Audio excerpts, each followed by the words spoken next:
विश्वास मालूम क्या चीज है? जो व्यक्ति विश्वास करता है वो अपनी परिस्थितियों में से निकल कर आकर परमेश्वर का धन्यवाद करता है, उसकी उपस्थिति में हाजिर होता है। इसी को विश्वास कहते हैं। विश्वास आपके मन में जो चीजें उठ रही वो विश्वास नहीं है, और हम आपको लगातार बताते रहेंगे कि आपके मन में जो है वो विश्वास नहीं है, वो विश्वास नहीं है जिसको परमेश्वर के वचन में जिसके बारे में कहा गया है। फेथ और बिलीव में अंतर मैंने आप लोगों को बहुत बताया, स्टडी दी। बिलीव आपके मन में आप कुछ भी विश्वास कीजिए, ये आपका बिलीव है, व्हाट यू बिलीव। लेकिन फेथ क्या है? फेथ का मतलब होता है उस महान परमेश्वर को जान लेना और अपना जीवन उसके हाथों में दे देना, उस पर भरोसा करना, यह है faith. Faith is a action word. आज हम, जैसे हमने 1 तारीख को जो मैसेज सुना था वो होलसेल था, आपके लिए सिर्फ एक शुरुआत थी। आज उसी को हम थोड़ा सा डिटेल में जाएंगे, उसी की डिटेल में जाएंगे ताकि हमें परमेश्वर के वचन स्पष्ट हो कि बाइबल कहती क्या है और बाइबल में जो बातें बोली जा रही हैं उनका हमारे जीवन से क्या संबंध है, कैसे वो हमारे जीवन में लागू हो सकती हैं। क्योंकि देखिए, एंशिएंट बुक है, बहुत प्राचीन पुस्तक है, इसकी भाषा शैली ये बहुत ज्यादा इंटरप्रेट की, यानी ट्रांसलेशन बहुत ज्यादा हुआ है। आप जो बाइबल पढ़ते हैं वो एक ट्रांसलेशन है, लेकिन आपको ओरिजिनल वर्ड क्या है नहीं मालूम है, तो आप बाइबल पढ़कर उलझ जाएंगे और आपकी समझ में कुछ नहीं आएगा। क्या परमेश्वर ने कभी वचन में यह कहा है कि तुम बाइबल पढ़ के चलो? क्यों नहीं कहा? क्योंकि परमेश्वर को मालूम है कि भाषा में गड़बड़ी उसी ने पैदा की थी। कहां? उत्पत्ति में। उत्पत्ति के 11 अध्याय में जहां बाबुल की मीनार बन रही थी, वहां परमेश्वर ने लोगों को तितर बितर कैसे किया था? भाषा में गड़बड़ी डाल दी थी। अब बताइए, वो भाषा की गड़बड़ी क्या आज खत्म हो गई? अरे तो यही तो प्रॉब्लम है, भाषा की गड़बड़ी। यानी आप किसी भी ट्रांसलेशन में बाइबल को पढ़ेंगे, Bible originally written in Hebrew and Greek, पुराना नियम हिब्रू में लिखा है और नया नियम ग्रीक में लिखा है, और दोनों भाषाएं आज विलुप्त है। अब बताइए आप, क्या बाइबल पढ़ के आपको उद्धार मिलेगा? बहुत मुश्किल है ये बात लोगों की समझ में आ जाए, बहुत मुश्किल है, क्योंकि आज का मनुष्य भाषा को पढ़ना सीख गया है, लैंग्वेज पढ़ना जानता है, और उसको मालूम है कि हम बाइबल पढ़ेंगे और हमें उद्धार मिल जाएगा। नहीं मिलेगा, नहीं मिलेगा, क्योंकि परमेश्वर ने जब नया नियम शुरू हुआ, प्रभु यीशु मसीह आए, उद्धार करता है, उन्होंने उद्धार के काम को पूरा किया और एक वायदा करके गए अपने चेलों से। उन्होंने अपने चेलों से कहा कि मैं तुम्हें अनाथ नहीं छोड़ूंगा, मैं तुम्हें एक सहायक दूंगा, अर्थात सत्य का आत्मा। रिटन वर्ड को बोला गया है सत्य। प्रभु यीशु मसीह लिविंग वर्ड था, उसको भी बोला गया सत्य। तो रिटन वर्ड भी सत्य है, living word Jesus Christ is also truth, वो भी सत्य है। और इन दोनों सत्य को जो प्रकट करे वो है सत्य का आत्मा, जिसे लोग आज पवित्र आत्मा के नाम से जानते हैं। लेकिन यीशु मसीह ने उसको पवित्र आत्मा नहीं बोला था, उसने बोला था सत्य का आत्मा, सहायक दूंगा। इसका मतलब उसने हमें रिटन वर्ड पे नहीं छोड़ा, बल्कि सहायक का वायदा किया था। सहायक कहां मिलेगा? कलीसिया। इसीलिए यीशु मसीह ने कहा था, I will build my church, मैं अपनी कलीसिया बनाऊंगा, और कलीसिया में आपको वो सहायक मिलेगा। और प्रेरितों को उस सहायक को कहा था, तुम चले मत जाना सेवा करने, कर पाओगे नहीं कुछ जब तक वो तुम पर ना उतर जाए। आसमानी सामर्थ है ना, उसी को बोलते हैं सत्य का आत्मा। जब वो सत्य का आत्मा उतरा तब चेलों ने कुछ नहीं किया, जो कुछ किया सत्य के आत्मा ने किया। वहां से कलीसिया की शुरुआत हुई, और आज कलीसिया किस दशा में पहुंच गई, आप लोग सब इस बात के गवाह बन रहे हैं कि कलीसिया कहां पहुंच गई। हमने 3 प्रकार की आशा आपको बताई थी, ये परमेश्वर के वचन के अनुसार ही संभव है। आशा को उर्दू में कहते हैं उम्मीद, ये आपको ज्यादा इजी पड़ता होगा। उम्मीद, आपको किससे उम्मीद है? किससे उम्मीद है? आज आपकी उम्मीद कहां है? कहां पे टिके हुए हैं आप? अगर वो उम्मीद हटा दो तो आदमी ना उम्मीद हो गया। ना उम्मीद का मतलब इंग्लिश में कहते हैं होप का ऑपोजिट क्या है? होपलेस। होपलेस का मतलब क्या हुआ? आशा का उल्टा क्या है? निराशा में क्या होता है? निराशा में क्या होता है किसी को नहीं मालूम। जब आपकी आस खत्म हो जाती है तो आपकी लाइफ खत्म होती है। आशा ही जीवन है और निराशा जीते जी मृतक समान, मरे हुए के समान। आपकी उम्मीद किससे है? आप किससे आशा लगाए हुए कि ये मेरे लिए कर देगा, ये मुझे धोखा नहीं देगा?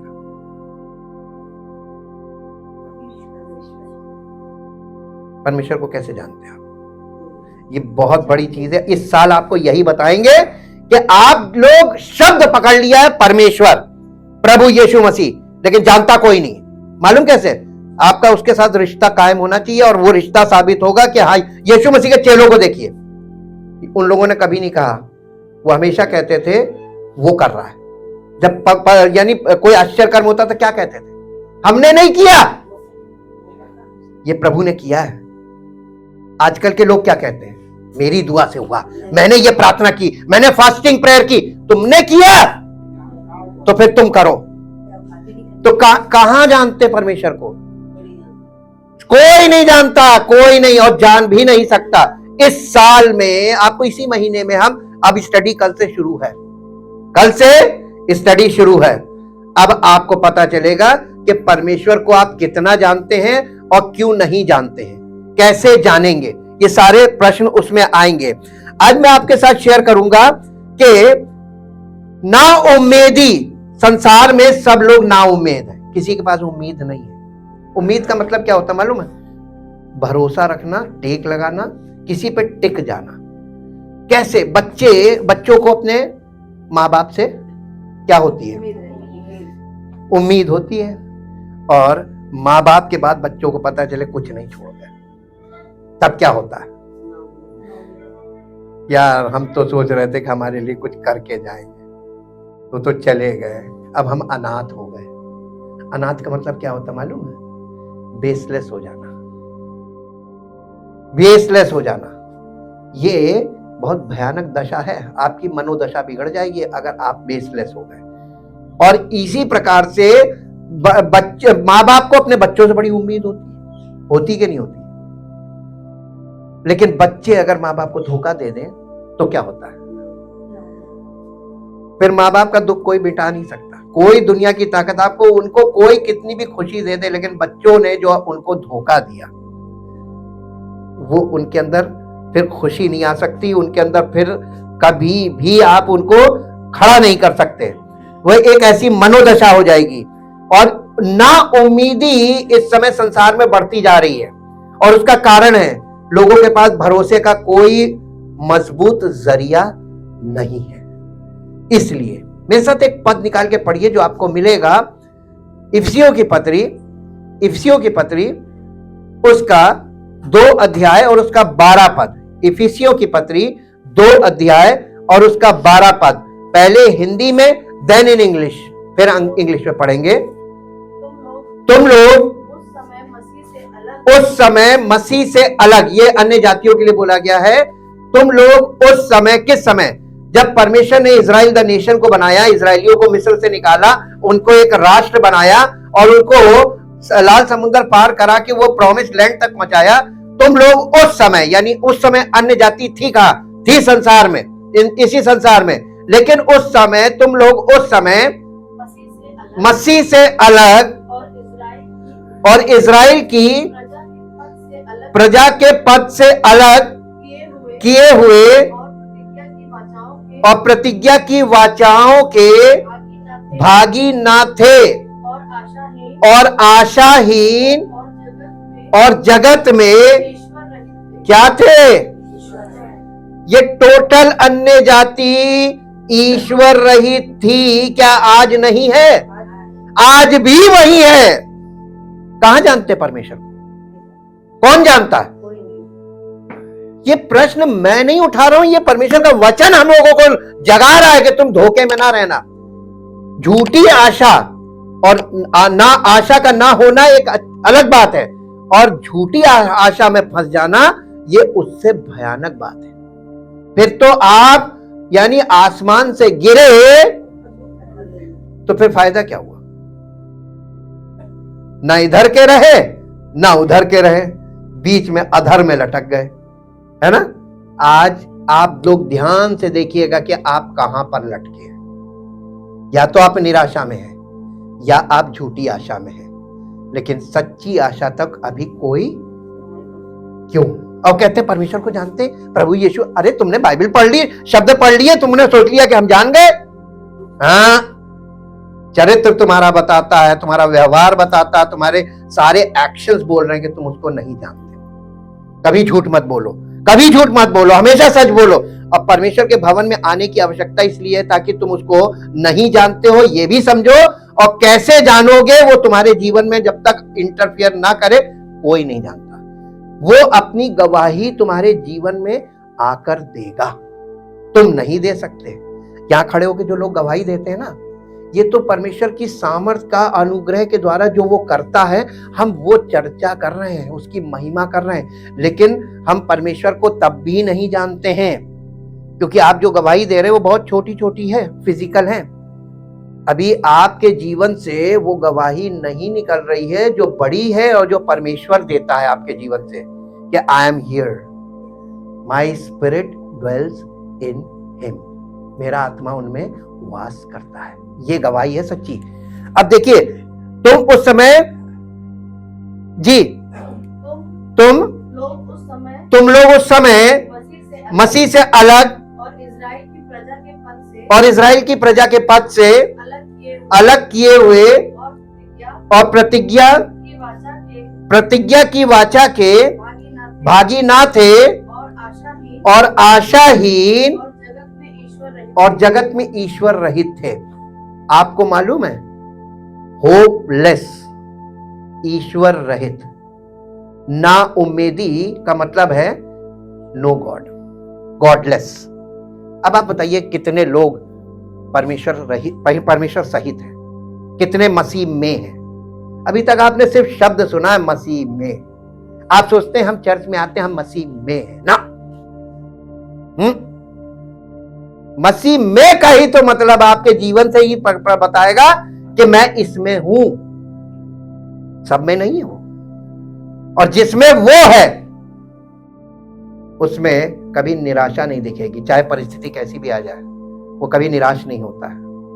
भयानक से भयानक पर हमने अपने जीवन में बहुत बड़े बड़े विश्वासी देखे, बहुत बड़े बड़े, शायद आपको कभी देखने को ना मिले। हम रिलीजियस कहते हैं उनको, वेरी रिलीजियस, लेकिन उनके अंदर ना उम्मीदी एक झटके में, एक परिस्थिति आई और वो मालूम उनकी बोली, उनका व्यवहार बदल गया। अब देखो प्रभु करेंगे कि नहीं, अब हम प्रार्थना कर रहे हैं, देखो। होपलेस हो गए। जरा जरा सी बात में रोने लगना, ये क्या दिखाता आपको? अब बहुत झटके में हम विश्वासी हैं और 2 मिनट बाद देखिए आप आंसुओं की धड़ लड़ी और आपको पता चल जाएगा झूठ बोल रहा था, झूठ बोल रहा था। कभी विश्वासी आंसू नहीं टपकाता क्योंकि उसके पास एक उम्मीद है, मेरा सूर्य उदय होगा। हर दिन की एक रात है और हर रात की एक सुबह है और हर सुबह की रात भी है। ये रात और दिन परमेश्वर ने रखे हैं 2 फेजेस। और लाइफ में जब दिन होता है यानी खुशी, आनंद, पैसा, सब कुछ आपके पास भरपूरी से है, तब आप लेगा ना हम तो बहुत, हमारा प्रभु महान, मेरा प्रभु देगा मुझको हर एक चीज। और जिस दिन घटी में ले जाता है, हम क्या बता, शैतान ने कर दिया। शैतान कहां से आ गया? यानी जब कोई लेम एक्सक्यूज, आप विश्वास में निर्बल हो और दोष किस पर लगा रहे? फ्री का टारगेट है, फ्री का टारगेट है, जिस पर जो चाहो उसके ऊपर तीर मारते रहो, वो कुछ बोलेंगे। अरे आप उसके वश से भी छूटे नहीं हो और उसी पे इल्जाम लगा रहे हो, फिर वो और गटाई दबाता। अच्छा मुझे बदनाम कर रहे हो, विश्वास तुम्हारा कम हुआ, बदनामी मेरी। आप लोग बाइबल को अभी नहीं समझे। यह है खुदा का कलाम, इंसान की लिखी हुई किताब नहीं है। इसके साथ खिलवाड़ बिल्कुल ना करें। इसमें पढ़कर इसकी भाषा में फंसने से अच्छा है कि आप चेला बने। चेला बने। कलीसिया की स्थापना का उद्देश्य था चेला बनाओ। यीशु मसीह ने अपने चेलों से क्या कहा था? जाओ चेला बनाओ। आज क्या बन कर रहे हैं? वो यीशु मसीह के चेले तो है नहीं। आज के सेवक क्या कर रहे हैं? वो सब गुरु बन गए, और उनके यहाँ जो आते हैं वो भी उनके गुरु बन गए। तो सब क्या बन रहे हैं? और गुरु बना रहे। ये तो उल्टी धारा बह गई। क्या बोला था? इसका मतलब क्या हुआ? यीशु मसीह ने कहा तो तुम गुरु मत बन जाना। गुरु कौन है? एक गुरु, एक गुरु है, और उसका चेला, उसके चेले, वो सब किसके चेले हैं? उस एक गुरु के। अगर यीशु मसीह के हम चेले हैं तो हम कभी गुरु नहीं बन सकते। मुझे एक बहुत अच्छी बात लगती है, I am always in second position, not in first. मेरा इंजन कौन है? तो इंजन के साथ कनेक्ट रहोगे तभी तो पावर होगी, और इंजन लेस हो गए तो होपलेस हो गए। गाड़ी में, ट्रेन में से इंजन हटा दो सामने से और लोगों को दिलासा दे दो चल रही है, भी इंजन खराब हो गया चल रही है। लोगों को पता ही नहीं चलेगा, डब्बे में बैठे लोगों को कभी नहीं पता चलेगा, पता नहीं इंजन। आप उतर के देखेंगे तो पता चलेगा इंजन ही नहीं है, पावर ही नहीं है, तो चलेगी कहां से? हालेलुया। तो आशा विहीन संसार है, ईश्वर रहित, और ईश्वर के बिना कोई दुनिया को चला नहीं सकता है। कोई आपका भरोसा हो भी सकता है, एक बार आप धोखा खा जाओगे, लेकिन अगर आप मैच्योर हो गए स्पिरिचुअली तब आप धोखा नहीं खाओगे, तब आप किसी की बातों में नहीं फंसोगे। हालेलुया। हम सारा संसार ईश्वर रहित था, सारी अन्य जाति ईश्वर रहित थी मसीह से पहले। मसीह के बाद क्या हुआ? मसीह के बाद मसीह ने वो जो ईश्वर रहित लोग थे उनके लिए वो द्वार बन के आया ताकि उनको ईश्वर से मिला दे। और आशा का मतलब होता था, hope means access to God through Christ, मसीह के द्वारा परमेश्वर तक पहुंचना, ये होप है। और ये होप आपको पता नहीं चाहिए, आपके जीवन में अगर ये होप आ गई तो आपका जीवन सफल हो जाएगा। नहीं तो आपका जीवन जन्म से शुरू होगा, शारीरिक जन्म से शुरू होगा, शारीरिक मृत्यु पे खत्म, दी एंड। आप कौन सा जीवन ढूंढ रहे हैं? यीशु मसीह जीवन देने आया था। कौन सा जीवन? नहीं, जो शारीरिक जन्म से शुरू होता है, शारीरिक मृत्यु पे खत्म होता है, वो जीवन देने आया था। नहीं, अनंत जीवन तो शरीर में है ही नहीं। अनंत जीवन तो हमारे प्राणों के लिए है। ये शरीर तो फिर भी नष्ट होगा, जिसे अनंत जीवन मिलता है उसकी भी शारीरिक मृत्यु होगी, लेकिन उसकी आत्मा कभी नहीं मरेगी। और उसकी आत्मा को शरीर की जरूरत है ना, तो मसीह की देह वो घर है जहां उसकी आत्मा वास करेगी अनंत काल तक, क्योंकि वो अनंत काल का पिता है। हालेलुया। उसकी बॉडी रिजरेक्ट है, उसकी डेड बॉडी संसार में नहीं है, वो तीसरे दिन जी उठा, आज वो जीवित है। तो उसकी देह रेजरेक्टेड बॉडी बन गई। अब आपको इस वर्ष में जब हम लोग स्टडी में आगे बढ़ेंगे तब हम आपको ये बताएंगे कि बॉडी ऑफ क्राइस्ट, जिसे आप कलीसिया कहते हैं, इंग्लिश में चर्च बोलते हैं, ये लिविंग बॉडी है, ये बिल्डिंग हो ही नहीं सकती। यीशु मसीह के कॉन्सेप्ट में बिल्डिंग थी ही नहीं, पिता परमेश्वर के कॉन्सेप्ट में बिल्डिंग थी ही नहीं। बिल्डिंग का उसने कोई प्रोजेक्ट कभी नहीं, ना प्लान किया, ना कभी जमीन पर उतारा। अब आप क्वेश्चन कर सकते, मैंने तो आपको लीड दी थी कि आप क्वेश्चन करें, तो मूसा का तंबू क्या था? मूसा का तंबू बिल्डिंग नहीं था। बाबुल की मीनार क्या थी? वो बिल्डिंग थी। परमेश्वर ने उसको क्यों बिगाड़ा? आज तक नहीं बनी। Incomplete project on earth from Genesis to Revelation, प्रकाशित वाक्य तक वो इनकम्प्लीट रहा। आज भी वो बिल्डिंग अधूरी है। वर्ल्ड में एक बहुत बड़ा यानी गवाही रखी हुई है कि जिसको लोगों ने, परमेश्वर ने जिसे बिल्डिंग को, जिस प्रोजेक्ट को रोका, आज तक वो वैसे ही रुकी हुई है। लेकिन प्लानिंग ये हो रही कि उसको अब कंप्लीट किया जाएगा in the end of and days. इसलिए न्यू बेबीलोन का प्रकाशित वाक्य में वर्णन आया है। लेकिन हम आपको बता दें, परमेश्वर बिल्डिंग क्यों नहीं चाहता था? जितना वो चाहता था बिल्डिंग ना हो, उतने ही लोग आज बिल्डिंगों में फंस गए। In the name of God. परमेश्वर के नाम पे सब बिल्डिंगें खड़ी कर दी, चाहे वो किसी भी समुदाय की हो। परमेश्वर बिल्डिंग नहीं चाहता है। मैंने बहुत डिटेल स्टडी आपको दी है। इस बार हम आपको उसकी और सच्चाई रिवील कर देंगे वचन से। यही है बाउंड्री, इसके बाहर नहीं जाएंगे। और परमेश्वर कभी नहीं चाहता था बिल्डिंग बने। मूसा का तंबू जो बना था वो बिल्डिंग नहीं था, उसमें जो छत थी उसमें 3-4 प्रकार की खालों का प्रयोग किया गया था, स्किन्स। और वो स्किन ये दिखाता है कि ये एक बॉडी है, और उसके साइड में कपड़ों का वो पर्दे होते थे, और बाहर बाउंड्री में भी पर्दे होते थे, कपड़ों का जिक्र है, लेकिन उसमें बिल्डिंग नहीं थी। उसके बाद सुलेमान ने जब मंदिर बनाया, जो दाऊद बनाना मांगता था, परमेश्वर नहीं चाहता था। परमेश्वर ने दाऊद को रोका, ना बिल्डिंग नहीं बनेगी। लेकिन दाऊद की बड़ी इच्छा थी, और परमेश्वर दाऊद को बहुत प्यार करता था, तो परमेश्वर ने कहा तू नहीं बनाएगा, तेरा बेटा बनाएगा, सुलेमान। सुलेमान ने जो मंदिर बनाया, वो मंदिर the representation of the ministry of Jesus Christ. मसीह, वो यीशु मसीह ने क्या कहा था इस वो सुलेमान के मंदिर को ही तो बोल रहा था, इस मंदिर को ढा दो।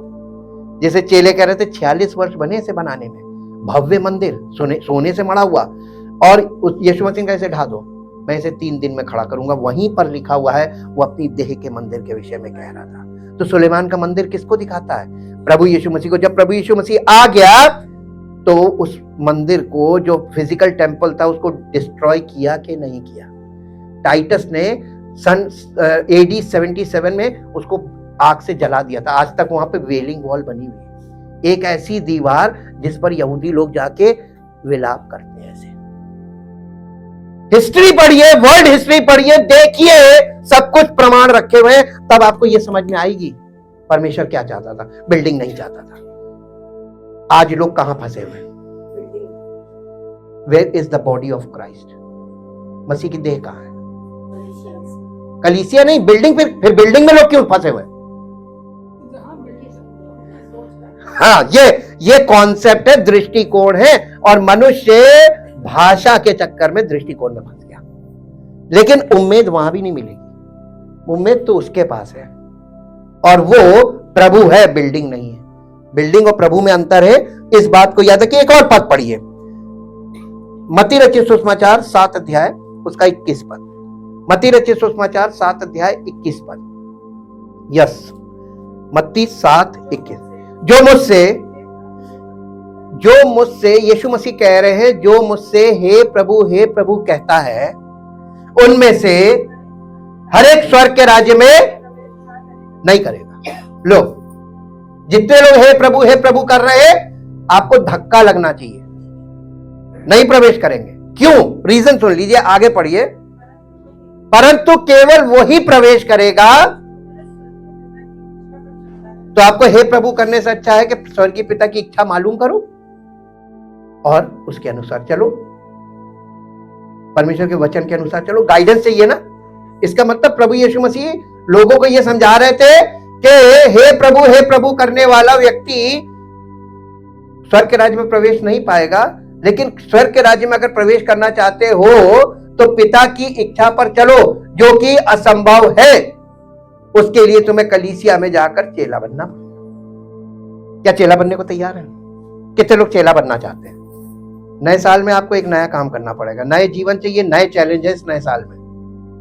या तो आप मानोगे, या आप साल में, अभी शुरुआत है, इस हफ्ते में ही आपके ऊपर ऐसी होगी, अगर आपने उसको एक्सेप्ट नहीं किया तो तुरंत आप दोषी ठहर गए। बाइबल में मालूम इतना इंस्टेंट लिखा हुआ है कि जो कोई परमेश्वर के पुत्र पर विश्वास करता है वो तुरंत नया जन्म प्राप्त करता है, और अगर वो विश्वास नहीं करता है तो उस पर वो दोषी ठहर गया। लिखा वो दोषी ठहर चुका। एट द सेम टाइम आप एक्सेप्ट नहीं करते तो तुरंत इसका मतलब आप रिजेक्ट कर रहे हैं, तुरंत आप पर कार्रवाई होती है स्पिरिचुअली, और आपके तारे सितारे सब बिगड़ जाएंगे और आप ऐसी दशा में फंस जाएंगे, कहेंगे अगर मान लेते तो अच्छा था। हालेलुया जी। परंतु केवल वही जो मेरे पिता, स्वर्गीय पिता की इच्छा पर चलता है, उस दिन, किस दिन? सेकंड कमिंग में, न्याय के दिन। उस दिन बहुतेरे मुझसे कहेंगे हे प्रभु क्या हमने तेरे नाम से भविष्यवाणी नहीं की और तेरे नाम से दुष्ट आत्माओं को नहीं निकाला और तेरे नाम से बहुत अचंभे के काम नहीं किए? तब मैं उनसे खुलकर कह दूंगा कि मैंने तुमको। अरे मिनिस्ट्री करने वाले लोगों को भी उस दिन धोखा मिलने वाला है। इसी को कहते हैं फॉल्स होप। क्या आप ऐसी आशा में हैं कि हम तो दुआ करते हैं, हम तो चर्च जाते हैं, हम तो प्रभु को भेंट देते हैं और हम तो प्रभु के लिए हम प्रभु का वचन सुनते हैं? ये सब बातें आपके उद्धार को नहीं दिखाती। दीज ऑल आर प्रोसेस, ये प्रोसेस है, लेकिन ये है इस बात का सबूत नहीं है कि आपको उद्धार मिलेगा। ये इस बात की गारंटी नहीं है कि आपको उद्धार मिलेगा। उस दिन जब वो सेकंड कमिंग होगी तब आपको क्या जवाब मिलेगा पहले से पढ़ लीजिए। और ये उन लोगों के लिए जो मिनिस्ट्री कर रहे हैं, बड़ी बड़ी मिनिस्ट्री कर रहे हैं, बड़े बड़े चमत्कार कर रहे हैं कलीसियाओं में, यीशु मसीह उनके लिए लिख के दे रहा है कि ऐसे मसीही होंगे अंत के दिनों में जो चमत्कार करेंगे। इसीलिए उसने कहा था बहुत से झूठे मसीह उठ खड़े होंगे और बड़े बड़े चमत्कार करेंगे। पढ़ लीजिए मेरे साथ, निकालिए मत्ती 24। एक एक बात बाइबल के अंदर की है और यीशु मसीह के मुंह की बातों पर हम चल रहे हैं। और उसकी मुंह की बातों पर अगर आप ध्यान देंगे तो आपको यह समझ में आ जाएगा कि लोग आज क्या कर रहे हैं, आज कहां फंस गए। और उस दिन बहुत बड़ा धोखा मिलने वाला है। बचने का चांस अभी है। मत्ती 24 अध्याय और उसका 11 पद पढ़िए। और बहुत से झूठे भविष्यवक्ता उठ खड़े होंगे और बहुतों को भरमाएंगे और अधर्म के बढ़ने से बहुतों का प्रेम। आज मसीहत में प्रेम खत्म, कोई प्रेम नहीं रह गया। और मसीहत में तो छोड़ दिया, संसार में तो था ही नहीं, मसीहत में था वो भी खत्म हो गया। हालेलुया। जाड़े में प्रेम ठंडा हो गया। देखिए सीटें खाली, अब जाड़े में प्रेम ठंडा हो गया। प्रभु सब कुछ अच्छा है तब तो हम प्रेम करते हैं। विकट परिस्थिति में प्रभु आप तुम देख लो, हम अपना देखेंगे। हालेलुया। कौन जीतेगा तो पता नहीं चल रहा। ये तो कुश्ती है, विश्वास एक कुश्ती है। लड़ते रहो। अभी आपके दिमाग की दही जब तक नहीं होगी विश्वास को आप समझ नहीं पाएंगे। विश्वास एक कुश्ती है। पौलुस ने क्या कहा, मैंने विश्वास की अच्छी कुश्ती। तुम लोग क्या विश्वास की कुश्ती लड़ रहे हो? कभी ये विश्वास कर लेते हो, कभी वो विश्वास कर, कभी कोई कुछ कहता है, हाँ आप सही कह रहे हैं, सहमत हो गए। हम नहीं होते, हम भले चुप हो जाए, हम नहीं होते, हम ना बोले। भाई 4 आदमी एक हो गए एक दल के, उनके बीच में हम चुप हो जाते। भैया इन्हें समझा पाएंगे नहीं, बहस करने से फायदा क्या, चुप हो जाओ, हट लो वहां से, इन्हें एक रहने दो। हालेलुया। इतना नहीं, कितने साल हो गए सेवकाई में? आधा जीवन तो मेरा सेवकाई में चला ही गया। बहुत सीखा है और अभी भी सीख रहे हैं। हम तो चेले हैं, ना गुरु थे ना कभी गुरु होंगे। हम तो उसके चेले हैं जिसके चेले कभी फेल नहीं हुए। हालेलुया। यहाँ पे इसका 24 पद पढ़ दीजिए, मत्ती 24 का 24। क्योंकि झूठे सच्चे मसीह हैं तो एक सच्चा मसीह एक है, झूठे कितने हैं? अनगिनत। यहां पे लिखा अनगिनत, बहुतेरे। इंग्लिश में लिखा मेरी। झूठे मसीह और झूठे भविष्य, यानी झूठे भविष्यवक्ता। नए नियम में भविष्यवक्ता का मतलब होता प्रचारक, प्रचार करने वाले। झूठे मसीह और झूठे प्रचारक उठ खड़े होंगे। कब? And the end of and days, अंत के दिनों में। और बड़े चिन्ह और अद्भुत काम दिखाएंगे, यदि हो सके। चुने हुए का मतलब यीशु मसीह अपने चेलों से बात कर रहा था, यदि हो सके तो तुम्हें भी भरमा देंगे। और उसके कुछ चेले भ्रम में फंसे भी थे। हालेलुया। बावजूद इसके कि पवित्र आत्मा उन पर उतर आया था, इसके बावजूद वो भ्रम में फंस गए थे। आज के लोग कैसे दावा कर सकते हैं? हम तो चेलों के पांव की धूल के बराबर भी नहीं है, उन प्रेरितों के पैरों की धूल के बराबर भी नहीं है। तो झूठा दावा कभी मत करिएगा मसीहत में। मसीहत वो चीज है जिसे आप प्रमाणित नहीं करेंगे, जिसे मसीह प्रमाणित करेगा हमारे जीवन में कि ये है। हालेलुया। तो इसलिए आपको दशा दी गई है और इसीलिए कलीसिया की स्थापना की है और इसीलिए पवित्र आत्मा के वरदानों को कलीसिया में रखा है ताकि लोग उस सच्चे के द्वारा पिता तक पहुंच सके, उनको आशा मिले। आशा जीवन है, आपको जीवन मिलेगा। आशा का मतलब है जीवन, लाइफ, और आपको वो अनंत जीवन देने के लिए बुला रहा है। बहुतेरे झूठे उपदेशक, प्रचारक और बहुत से झूठे मसीह उठ खड़े होंगे और बहुतों को भरमाएंगे। आगे देखो, मैंने पहले से तुमसे ये सब कुछ कह दिया है, इसलिए यदि वे तुमसे कहे, कौन?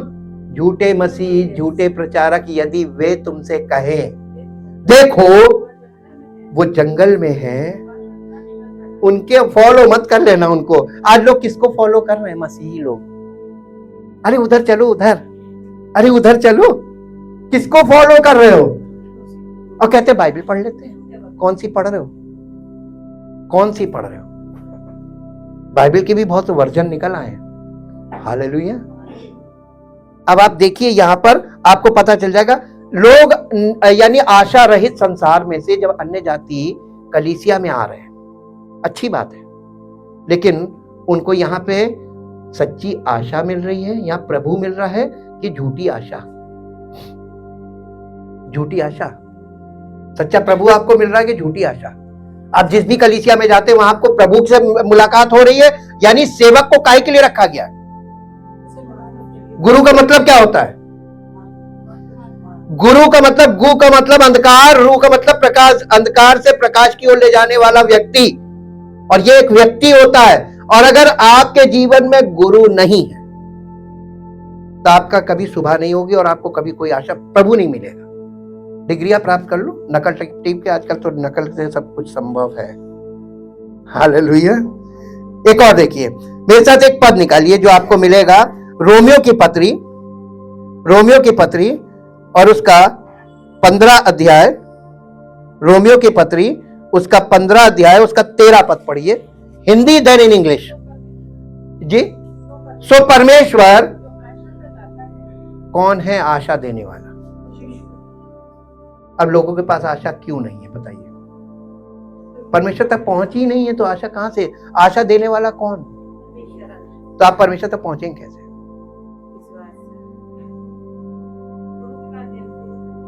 बिना गुरु ज्ञान नहीं। गुरु बिन गुरु बिन। इसीलिए यीशु मसीह ने अपने चेलों को क्या बोला था? गुरु था ना, उसने अपने चेलों को क्या निर्देश दिया था? जाओ सारी जाति के लोगों को चेला बनाओ। आज कलीसियाओं में लोग मेंबर बना रहे हैं, मालूम क्यों? डेथ और बरियल, जन्म हो जाए डेडिकेशन, मृत्यु हो जाए दफन। अरे क्या यार, आपको यानी शारीरिक मृत्यु अनंत जीवन से ज्यादा इंपॉर्टेंट हो गई जी। परमेश्वर जो आशा का दाता है, तुम्हें विश्वास करने में सब प्रकार के आनंद और शांति से परिपूर्ण करे। पवित्र आत्मा की सामर्थ, पवित्र आत्मा की सामर्थ से तुम्हारी आशा, जब बच्चा बड़ा होता है तो बच्चे की डिमांड भी बड़ी होती है। केवल बच्चा शरीर में बड़ा नहीं होता है, वो माइंड में भी बड़ा होता है और उसकी डिमांड्स भी। और वो आशा किस पे रखता? अपने माता पिता पे। और माता पिता कहते बेटा अब तुम बड़े हो गए हो, अब हम तुम्हें कुछ नहीं दे सकते, क्योंकि वो असली वाली कार मांगेगा। बेटा ये तो हमारे बस से बाहर है। हालेलुया। तो बच्चा किस पे आशा रखेगा? अरे परमेश्वर को कैसे जानेगा जब माँ बाप परमेश्वर को जानते? देखिए, हर व्यक्ति उसी को ईश्वर मानता है जिसको अपने माता पिता को देखता है कि ये इस पर भरोसा रखते हैं, उनकी आशा उसी पे है, वही उनका ईश्वर। जिस पर आपकी आशा है वही आपका ईश्वर। संसार में मैंने एक बात बहुत बारीकी से देखी है और बहुत अच्छे से अंडरस्टैंड की है, अनुभव से बोल रहा हूं कि इस पूरी दुनिया में, हमारे हिंदुस्तान में, पूरी दुनिया में और हिंदुस्तान में सब जगह आशा केवल एक ही चीज पे है, पैसा। लोगों का जो उम्मीद है वो पैसे पे है, और पैसे का ग्राफ जब नीचे आता है तो डिप्रेशन और सारी कर्म हो जाते हैं उस आदमी में जिसका पैसे का स्तर। तो किस चीज पे आशा लगाया था? पैसों पे। आपकी आशा किस चीज पर है? सच बोलिएगा। अब कुछ लोग थोड़ा संभल के बोल रहे हैं ये एक अच्छा परिवर्तन है, वेरी गुड। लेकिन आपकी आशा पहले किस चीज पे थी ना? वो तो आपने देख लिया ना, पैसा फेल हो सकता है? हमारे युग में जो एक डिमोनेटाइजेशन हुआ नवंबर में सबको मालूम हो गया पैसे भरोसा मत रखो, ये कभी भी खत्म हो सकता है। हालेलुया। ये परमेश्वर का काम था हमें सिखाने के लिए कि इस पे भरोसा मत करना, ये 2 मिनट में रद्दी हो जाएगा, कूड़ा हो जाएगा। लेकिन भरोसा किस पे रखो? सोने पे भी मत रखना, सरकार मार देती, चापा पड़ जाएगा। हालेलुया। भरोसा किस चीज पे रखोगे आप बताओ? तो जिस चीज पे आप भरोसा रखते हैं वही आपकी आशा है। और परमेश्वर को आप बिन जाने, इसीलिए नए नियम लिखा, तुम बिन जाने जिस पर भरोसा रखते हो वो तुम्हें संभालता। तो आपको संभालेगा कौन? जिसको आप जानते नहीं है, लेकिन वो तो आपको जानता है ना। गुड न्यूज यही है, नया नियम हमें यही बता रहा है कि जिस ईश्वर को तुम जाने बिना उसका नाम लेते रहते हो उसको जानो, और उसको जानना ही अनंत जीवन है। अनंत जीवन और कुछ नहीं है, उसको जान लेना और उसके साथ कनेक्ट हो जाना, ये अनंत जीवन है, एक्सेस। हाँ, 13 पद पूरा कर दीजिए, 15 का 13।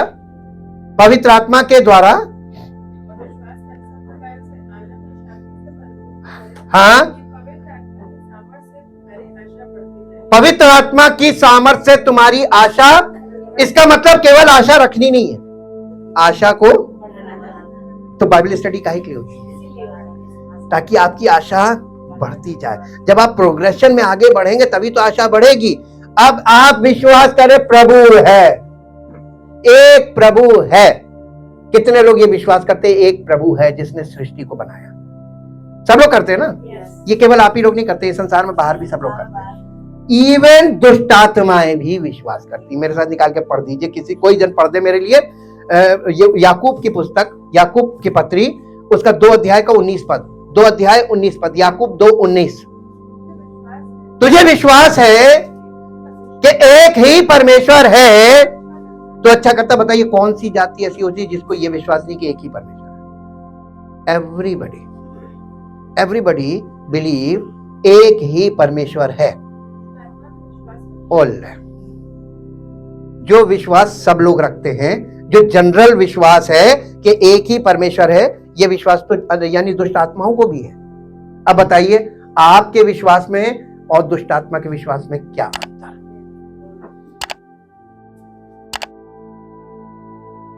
तभी तो प्रभु का काम नहीं हो रहा है ना। विश्वास, कितने लोग विश्वास पे बहुत टिके हुए हैं?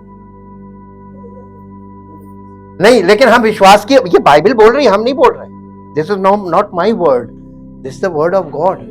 और ये कह रहा है कि यदि तू ये विश्वास करता है कि एक ही परमेश्वर है तो अच्छा करता है। दुष्ट आत्माएं भी विश्वास करती। कंपेयर कर दिया तो हमारा विश्वास और दुष्ट आत्मा का विश्वास एक हुआ। हाँ, अब आगे पढ़िए उसी में। दुष्ट आत्माओं में और मनुष्य में एक बात का फर्क है। क्यों? क्योंकि मालूम है वो उसे जानती हैं और हम विश्वास करते जानते नहीं है, उसे देखती है। और इसीलिए दुष्ट आत्माएं हमसे ऊपर हैं। दे रिकॉग्नाइज गॉड। मेरे साथ एक पद निकालिए, प्रेरितों काम 19 अध्याय में आ जाइए। प्रेरितों काम 19 अध्याय 11 पद से पढ़िए। प्रेरितों काम 19 अध्याय 11 पद से जी। प्रेरितों काम 19 अध्याय।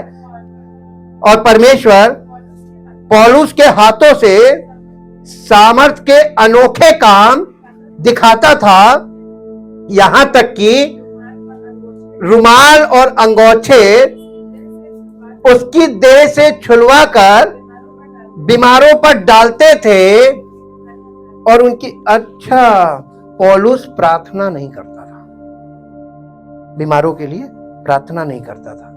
पौलुस के द्वारा परमेश्वर कैसे काम करता था? इसका मतलब पौलुस एक लिविंग टेम्पल बन गया था, जीवित मंदिर। इसीलिए पौलुस ने लिखा, क्या तुम नहीं जानते कि तुम्हारी देह पवित्र आत्मा का मंदिर है और जिसमें परमेश्वर का आत्मा वास करता है। ये अपना उदाहरण देकर वो बोल रहा था। और जब परमेश्वर का आत्मा यहाँ वास करेगा तो ये शरीर से कोई अगर अंगोछे रुमाल छुआ कर बीमारों पे डाल देगा तो क्या वो चंगे होंगे? यस। पौलुस को देख लीजिए, पौलुस के द्वारा, इसीलिए प्रभु यीशु मसीह ने कहा कि तुम मुझसे बड़े बड़े काम करोगे। तो यीशु मसीह से बड़ा काम क्या है? यीशु मसीह के पास लोग आते थे, या तो उसको छूते थे और या वो लोगों को छूता था, तब चंगाई होती थी। लेकिन पौलुस को तो पता ही नहीं चलता था, उसकी देह से लोग कपड़ों को, अंगोछों, रुमालों को छुआकर बीमारों पे डालते थे, वो चंगे हो जाते थे विदाउट प्रेयर। यानी यीशु मसीह की सेवकाई में ये बात दिखाई गई और सिखाई गई और बताई गई कलीसिया को कि कलीसिया में जब लोग आएंगे तो पवित्र आत्मा के स्पर्श से उनके जीवन में काम होगा। हालेलुया। और पौलुस एक सेवक था, वो मसीह नहीं था, वो मसीह का चेला था जिसे मसीह ने पकड़ा था। उसने कोई ट्रेनिंग नहीं की थी। यीशु मसीह के चेलों में से किसी ने ट्रेनिंग नहीं की थी, केवल पवित्र आत्मा के द्वारा यीशु मसीह ने उन्हें नियुक्त किया था। आज भी वो अपनी कलीसिया को बनाने के लिए ऐसा ही करेगा। आगे पढ़िए। उनकी बीमारियां जाती रहती थी और दुष्ट आत्माएं कैसे? पौलुस की देह से रुमाल अंगोछा छुआ के लोगों पे डाल दिया, जो उनमें होगा भाग जाएगा जी। परंतु कितने यहूदी, ओहो, यहूदी क्या करते थे? झाड़ा फूकी का मतलब समझते हैं? यीशु मसीह का नाम लेकर चली गई जी, झाड़ा फूकी किया करते थे। ये करने लगे कि जिनमें दुष्ट आत्माएं होती थी उन पर प्रभु यीशु का नाम ये कहकर फूके कि जिस यीशु का प्रचार हम तो नहीं करते हैं, यीशु का प्रचार यहूदी कभी नहीं कर सकते। जिस यीशु का प्रचार पौलुस करता है, मैं तुम्हें उसी की शपथ देता हूं। और स्क्वा नाम के एक यहूदी महायाजक, हाई प्रीस्ट था ये, उसके महायाजक के 7 बेटे थे जो ऐसा ही करते थे। इसका मतलब क्या आज लोग ऐसा नहीं करते? यीशु मसीह का नाम पता चल गया लोगों को, और ये पता चल गया कि इस नाम से लोगों को फूको, इस नाम से हाथ रखो, प्रार्थना करो। तो इसीलिए यीशु मसीह ने कहा कि अंत के दिनों में बहुतेरे झूठे मसीह उठ खड़े होंगे और बड़े चिन्ह और चमत्कार दिखाएंगे। किसके नाम से? लेकिन उनके साथ मैं डील करूंगा। मैं कह दूंगा तुमने कुकर्म किया। कुकर्म क्या? Without the relationship. मेरे साथ तुम्हारा कोई संबंध नहीं था, तुमने मेरे नाम का दुरुपयोग किया। आज लोग करते हैं ना। अरे आपका किसी मंत्री के साथ थोड़ी सी मेल जोल हो जाए, बातचीत हो जाए, फिर आप देखिए हर जगह रेफरेंस में लगेगा मंत्री जी का आदमी है। हर जगह आप मंत्री जी के आदमी हैं और लोग बेचारे घबरा जाएंगे। अरे यार, इसके पास फोन नंबर भी है, तो बातचीत करता है, चैटिंग वैटिंग होती रहती है।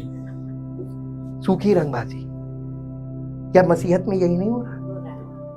लोग पहचान नहीं पा रहे, लोग उस लेवल पे नहीं, मसीही लोग उस लेवल पे नहीं कि वो पहचान पाए। इसीलिए शिक्षक की जरूरत है।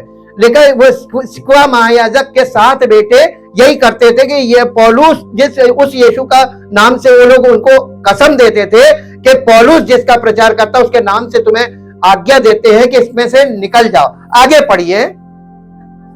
पर एक केस फंस गया था। वो थोड़ी कर्री वाली दुष्ट आत्मा थी। छोटी मोटी तो भाग जाती है डर के, है ना। जैसे छोटे मोटे लोग तो मंत्री लेवल पर डर जाते हैं, लेकिन कोई बड़ा अधिकारी फंस गया। वो कहे साबित करो, अभी बात कराओ। हाँ, शेर का सवा शेर, और वो मिलेगा। स्पिरिचुअली देखिए दुष्ट आत्मा वाला चक्कर। एक दुष्ट आत्मा ऐसी थी, उसने उन लोगों से, उन 7 बेटों से सवाल किया जी। अरे बाप रे बाप, यीशु को दुष्ट आत्मा किसको जानती? यीशु को जानती हूं। ये कौन सी वर्ष है?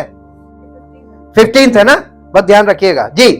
यीशु को जानती हूं हमने क्यों आपको पढ़वाया कि यदि तू ये विश्वास करता है कि परमेश्वर एक ही है तो अच्छा करता है, दुष्ट आत्माएं भी विश्वास करती है। अंतर देखिए, वहां लिखा है ना, दुष्ट आत्माएं थरथराती हैं, लेकिन इंसान झूठा झूठा क्लेम है, हम उस पर विश्वास करते। तुम किस पर करते हो? वचन के अनुसार आओ, अजम्पशन से मत बात करो, इसमें जो लिखा है इसके आधार पे बात करो।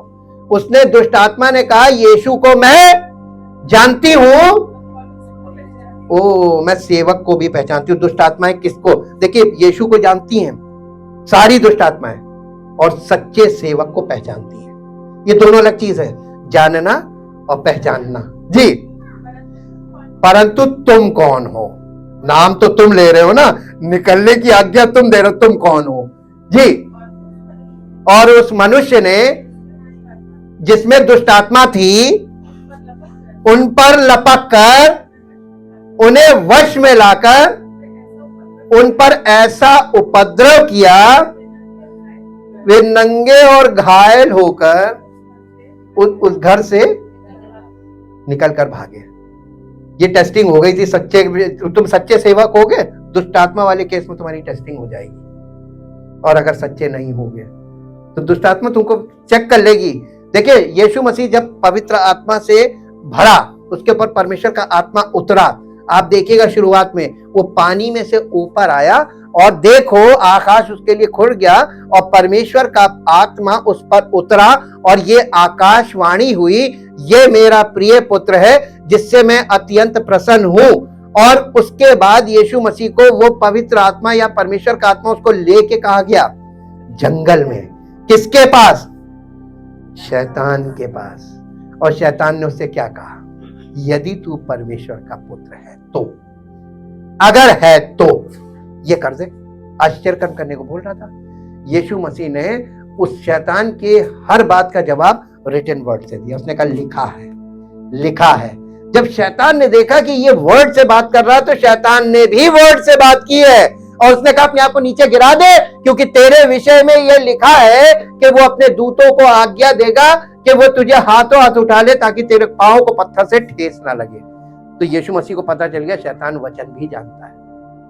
तो ये वचन को पढ़ना, बाइबल का प्रचार करना, ये या तो मसीह का आत्मा करेगा और या शैतान का आत्मा करेगा। इसीलिए पौलुस ने लिखा कि अंत के दिनों में लोग शैतान, दुष्ट आत्माओं की शिक्षा से भ्रमित होकर, कहां? कलीसियाओं में तो होगी।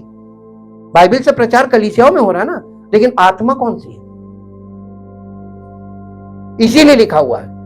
और इसीलिए हम आपको ये वाला पॉइंट दिखा रहे हैं कि ऐसा इंसिडेंट पहली सदी की कलीसिया में पौलुस के साथ हुआ था। और वो उस दुष्ट आत्मा ने कहा, 15 पद इंग्लिश में पढ़ दीजिए, 15th verse in English. But one evil spirit retorted Jesus, I know. Jesus I know, यीशु को मैं जानती हूं। And Paul and I know about, और पौलुस को भी मैं बहुत अच्छी तरीके से पहचानती हूं। I know about, but who are you? तुम कौन हो? और आप एक सच्चे सेवक की जो परख है वो आप नहीं कर सकते, वो उसके जीवन में साबित परमेश्वर करता है। और परमेश्वर ही उसको ये आपके सामने ये प्रकट कर देगा कि ये मेरा चुना हुआ सेवक है और इसके द्वारा मैं काम कर रहा हूं। और दुष्ट आत्माएं वहां पर जाना नहीं पसंद करेंगे, एंट्री नहीं करेंगी। आपको सच बता रहे हैं, दुष्ट आत्मा यहां एंट्री नहीं करेगी। जिस व्यक्ति में दुष्ट आत्मा वो आएगा ही नहीं आएगा। ये मेरा चैलेंज नहीं है, ये तो प्रभु का है। और इसीलिए यीशु मसीह ने कहा था, जब यीशु मसीह ने ये बात बोली थी first time, I will build my church, मैं अपनी कलीसिया बनाऊंगा। वहीं पर उसने उस कलीसिया के बारे में सब कुछ बता दिया था कि अधोलोक के फाटक उस पर प्रबल नहीं होंगे। यानी आपके यहां पे नेगेटिव पावर कभी भी घुसकर कामयाब नहीं होगी, वो यहां से निकलकर भाग जाएगी। इसीलिए प्रभु यीशु मसीह दावे के साथ बात कर रहा था।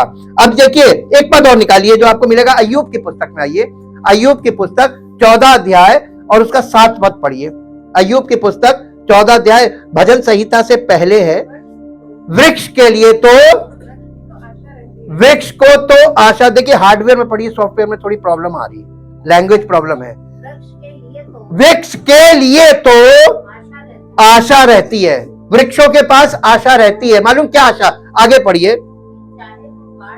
चाहे वो काट डाला जाए तो भी फिर पनपेगा। आप पेड़ को काट दीजिए, पेड़ पनप जाएगा। आगे, और उससे नर्म नर्म डालियां निकलती ही रहेंगी, चाहे उसकी जड़ भूमि में पुरानी भी हो जाए और उसका ठूंठ मिट्टी में सूख भी जाए, तो भी वर्षा की गंध पाकर वो फिर पनपेगा और पौधे के समान उसमें शाखाएं फूटेंगी। परंतु मनुष्य मर जाता है और पड़ा रहता है। आशा किसके लिए आशा है? वृक्षों के लिए और मनुष्य के लिए। ये ओल्ड टेस्टामेंट है, ये फिलोसफिकल बुक है, ये फिलोसफिकल बुक है, ये जीवन दर्शन को दिखा रही है। अय्यूब इस बात पे लिख रहा है। लेकिन आपको मालूम है, परमेश्वर ने यही वादा पूरा किया अपने पुत्र को भेजकर। और इजराइल की सूखी हड्डियों की घाटी, वहां पर आप देखिए कि वो जो इजरायली स्पिरिचुअली डेड हो चुके थे, उनको जीवन कैसे दे रहा है? अपनी पवित्र आत्मा के द्वारा। कलीसिया में प्रभु क्या करता है? अपने वचनों को पवित्र आत्मा की सामर्थ्य में जब बोले जाते हैं और वो आपके अंदर दिल में उतरते हैं, तो वो आपको अंदर से फिर से पेड़ के समान हरा भरा कर देते हैं। यही है प्रभु की ओर से वो आशा का देने वाला वही है। और आशा क्या है? कि आज तुम परेशान हो, धीरज रखो, मैं सब कुछ नया कर दूंगा। वायदे, देखिए आशा जो है उनके पीछे वायदे होते हैं। जब वायदे आपके जीवन में लागू हो जाते हैं तो आपके पास आशा आ जाती है कि प्रभु करेगा, प्रभु करेगा। और जब प्रभु पर आप वचन पे, आप उसके वायदों पर, वायदे क्या है? वचन है। लोग वचन देते हैं ना कि मैं ऐसा करूंगा, और जब आप अपना वचन देते हैं तो आप अपने परिवार को वचन देते हैं, तो आपका परिवार आपसे उम्मीद रखता है और एक यूनिटी रहती है। जब उम्मीद धूमिल होती दिखती है तो परिवार में गड़बड़ी शुरू हो जाती है, रिलेशनशिप खराब हो जाता है। ये हमेशा याद रखिए कि उम्मीद पे दुनिया कायम है, और उम्मीद बनाए रखना ये आपके बस में नहीं है। आपको प्रभु में बने रहने के से आपको उम्मीद बनी रहेगी। आप प्रभु की कलीसिया से, मसीह की देह से जैसे ही अलग होंगे, उम्मीद खत्म हो जाएगी, धीरे धीरे धूमिल होगी, और आप फिर से वापस अपने पुराने दिनचर्या में चले जाएंगे। और इसीलिए परमेश्वर का वचन हमसे डायरेक्ट बात करता है। लास्ट में एक वर्स पढ़िए जो आपको मिलेगी, नीति वचन 23 अध्याय उसका 18 पद। नीति वचन 23 अध्याय उसका 18 पद पढ़ दीजिए। क्योंकि अंत में फल होगा और तेरी आशा ना टूटेगी। अंत में फल होगा। और लोग मालूम क्या चाहते हैं? बस शुरू में आए और चाहते सब कुछ दे दे प्रभु, हम लेके निकल ले। आप क्या लेके जा सकते हैं बताइए? ऐसा क्या है जो आप जीवन भर संभाल के रख ले? आप जो कुछ भी प्रभु से प्राप्त करते हैं वो तुरंत खत्म होता जाता है। कंजम्पशन है। आपको प्रभु के पास आते रहते हैं, सब कुछ मिलता रहता है। जब आप उससे दूर भागेंगे तो जो मिल रहा था वो भी बंद हो जाएगा, और जो है वो भी खत्म हो जाएगा। फिर कहां जाओगे? हालेलुया। बने रहना, बने। कितने लोग ये इस बार नए साल में अपने आप को अपडेटेड रखेंगे? परमेश्वर की कलीसिया में वचन के साथ अपडेट रहेंगे, परमेश्वर की योजनाओं के साथ, परमेश्वर के वायदों के साथ, परमेश्वर की इच्छा के साथ, कि प्रभु आपकी इच्छा है कि मैं, मेरे जीवन में ऐसा हो। मैं अपने आप को अवेलेबल करता, प्रभु तेरी मर्जी मेरे जीवन में पूरी हो, तेरी इच्छा पूरी हो।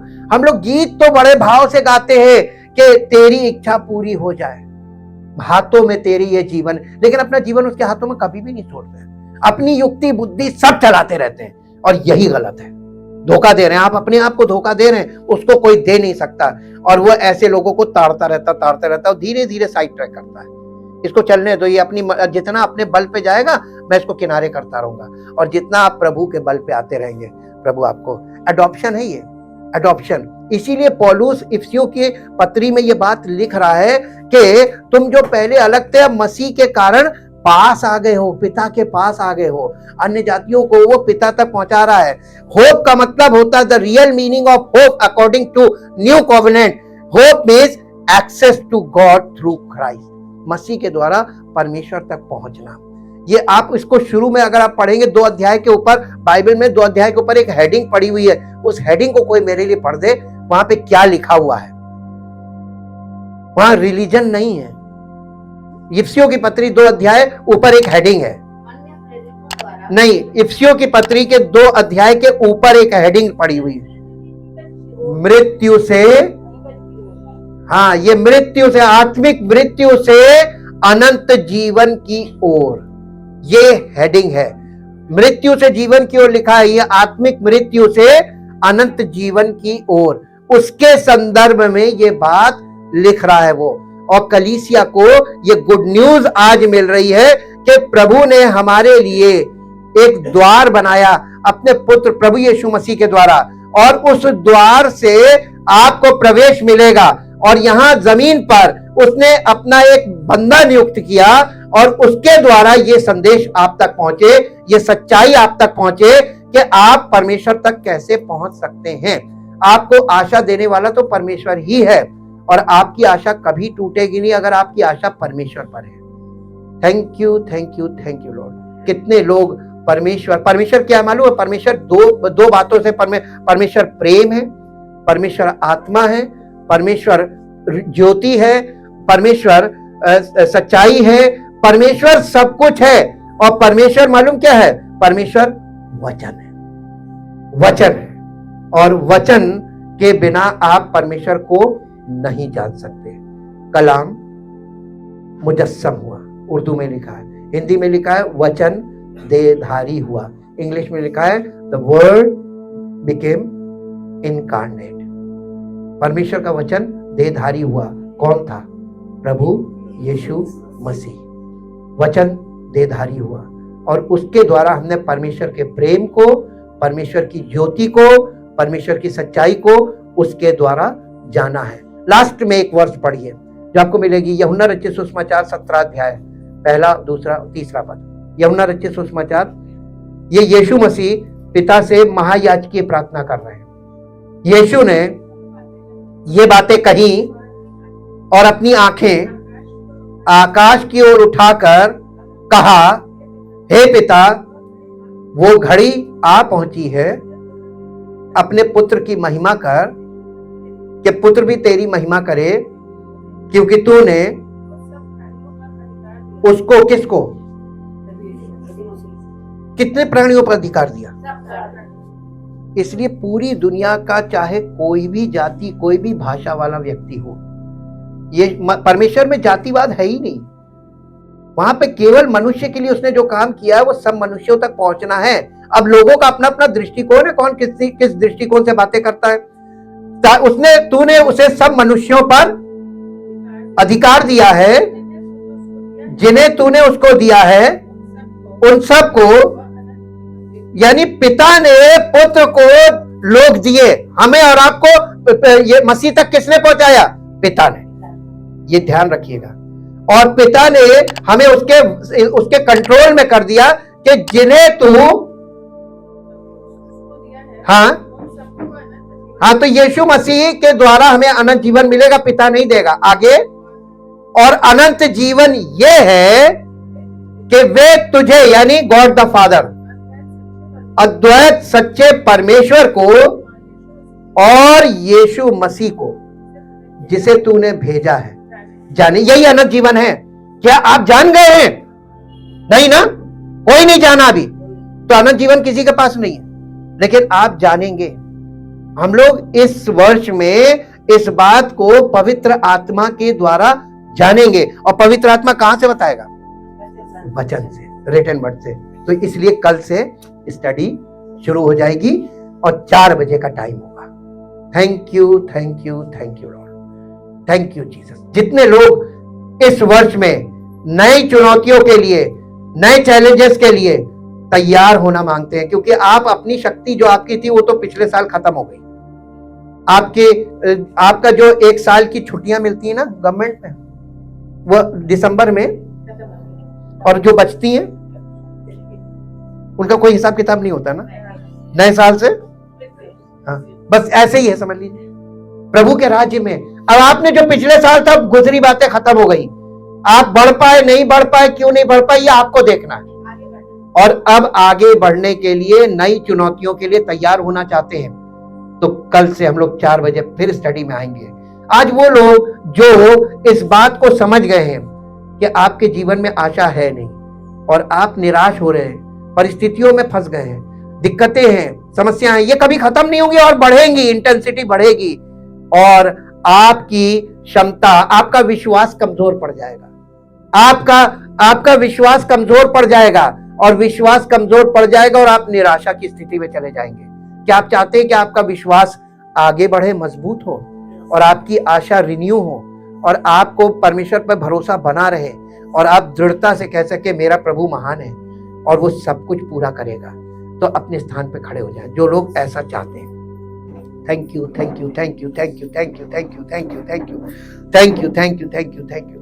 परम पिता परमेश्वर, हम आपका दिल से धन्यवाद करते हैं क्योंकि आपका वचन सर्वोपरि है और आपने अपने नाम से ज्यादा अपने वचन को आदर दिया है।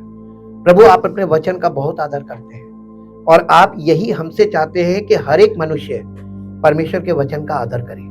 और इस वर्ष में हम लोग इस बात को सीखेंगे कि हम परमेश्वर के वचन का आदर कैसे कर सकते हैं। हम प्रभु आपके वचन को गलत कोड नहीं करेंगे, आपके वचन को दुरुपयोग नहीं करेंगे, अपने मन से उसको इंटरप्रेट नहीं करेंगे, बल्कि वचन का आदर करेंगे।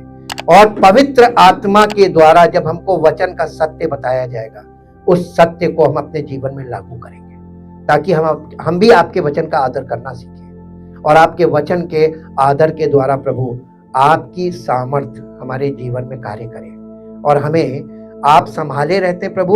हमें करना कुछ नहीं है, बस आपके अंडर में बने रहना है, आपके संरक्षण में बने रहना है ताकि आपकी महिमा हमारे जीवन में प्रकट हो और हम सबका जीवन आपकी महिमा का कारण हो। सारी महिमा आपको मिले। इस प्रार्थना को प्रभु यीशु मसीह के जीवित, पवित्र और सामर्थी नाम से मांगते हैं, आमीन।